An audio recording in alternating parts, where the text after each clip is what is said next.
تو آپ جنگ کی نیت سے نہیں آئے تھے، کافی اپنا مقصد تھا، پھر آپ نے آ کے وادی زعفران میں پڑاؤ ڈالا. تو یہ سامنے وادی زعفران ہے، آبادی اس کو وادی خوشبی کہتے ہیں آج کل. اس آبادی میں آ کے آپ نے پڑاؤ ڈالا. جہاں پہ بیٹھ کے پھر آپ نے یہاں سے 2 بندے بدر بھیجے ریکی کے لیے. انہوں نے آ کے آپ کو اطلاع دی کہ اللہ کے رسول قافلہ 2 دن کے بعد آنا ہے. پھر آپ کو پتہ چلا کہ قافلہ جو ہے نا وہ بچ کے چلا گیا ہے، ابو جہل لڑائی کے لیے آ رہا ہے. پھر یہاں پہ آپ نے صحابہ کرام سے مشورہ کیا. تاریخ کہتی ہے کہ جب نبی علیہ السلام جنگ کی نیت سے بدر میں داخل ہوئے تو یہ دبۃ الحنان آپ کی دائیں طرف تھا. اس پہاڑ کا نام ہے دبۃ الحنان. دبہ یعنی ایک صحرائی سلسلہ جی. بدر میں 3 صحرائی سلسلے ہیں، دبۃ الحنان ہے اور دبۃ البرقاء ہے اور دبۃ العدمان ہے. وہ صاف اس طرف نظر نہیں آئے گا، وہ سب دھندلا نظر آ رہا ہے 3. تو یہ اللہ کی تخلیق ہے. اللہ کی تخلیق سے مراد ہے کہ اللہ نے پیدا ہی ان کو ریت کی پہاڑ کی صورت میں ہے. یہ اس لیے کہ جہاں پہ جو گائیڈ حضرات آج کل آتے ہیں تو ان کا بتلانا یہ ہوتا ہے لوگوں کو کہ یہ پہلے ریت کا پہاڑ تھا دوسرا عام اس طرح کا، لیکن جب فرشتے نازل ہوئے تو یہ ریت بن گئی ساری، ٹوٹ پھوٹ کے ریت بنا. ہاں جی، حالانکہ ایسا نہیں ہے. ہاں جی، اور فرشتے اس پہاڑ پہ نازل بھی نہیں ہوئے تھے. فرشتوں کا جو نزول ہے وہ اس پہاڑ کے قریب تھا. بین جبلین نازل ہوئے تھے، لیکن ان کا جھکاؤ جو ہے نا وہ زیادہ اس طرف تھا. آج بھی گوگل پہ ریسرچ کریں گے تو جبل ملائکہ اس کا نام ہے، اس کا شو جبل برقاء کا بھی.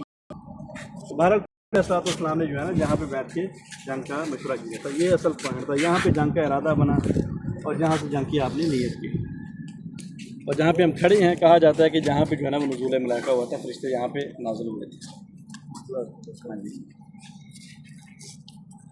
تو 1-2 قصے ہیں یہاں پہ تاریخ میں کہ نبی علیہ الصلوۃ والسلام یہاں پہ جو ہے نا وہ نماز پڑھ رہے تھے تو صحابہ کرام نے کچھ چرواہوں کو پکڑا.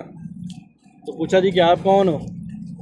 تو انہوں نے کہا جی کہ ہم جو ہے نا وہ عرب کے قریش کے چرواہے ہیں، لشکر آیا ہے. صحابہ کرام نے کہا نہیں جھوٹ بول رہے ہو، مارنا شروع کر دیا. انہوں نے کہا نہیں ہم یہاں کے رہنے والے ہیں، آس پاس کے ہی ہیں. تو صحابہ کرام نے چھوڑ دیا. نبی علیہ الصلوۃ والسلام نے سلام پھیرا تو کہا کہ جب وہ سچ بول رہے تھے آپ ان کو مار رہے تھے، جب انہوں نے جھوٹ بولا ان کو چھوڑ دیا. میرے پاس لایا گیا. پوچھا کتنے آدمی ہو جی؟ کہا جی کہ جو ہے نا وہ جاہل آدمی ہے، چرواہے آدمی ہے جی، گنتی شنتی آتی کوئی نہیں. کہا اچھا یہ کہو کو بتاؤ کہ آپ ایک ٹائم کتنے اونٹ ذبح کرتے ہیں، دن میں کتنے اونٹ ذبح کرتے ہیں؟ 10. میں 1000 کا لشکر ہے، اندازہ کر لیا. ہاں جی. پھر یہاں پہ جو ہے نا وہ ملاقات ہوئی تھی سفیان زمری الکنانی سے، جو بوڑھا شخص تھا. آپ نے ان سے پوچھا کہ سنا ہے مکہ سے قافلہ آیا ہے، ساتھ میں ابوبکر صدیق تھے، عمر فاروق تھے. اس نے کہا جی آپ کون ہیں؟ فرمایا میں آپ کو اپنا تعارف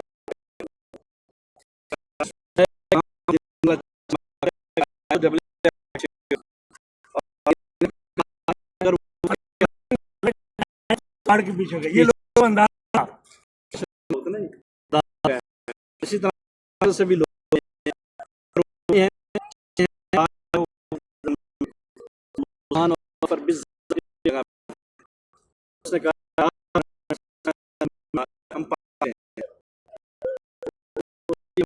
لگائیں پکارا کہ کون عراق سے توریہ کر کے چل پڑے.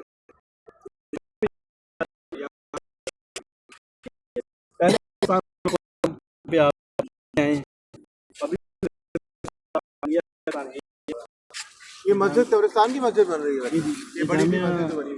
محمد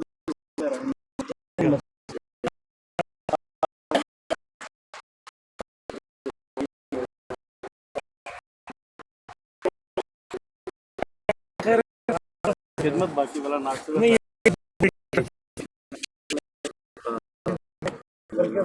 دوبارہ ہے. عزیز دوست آئے ان شاء اللہ.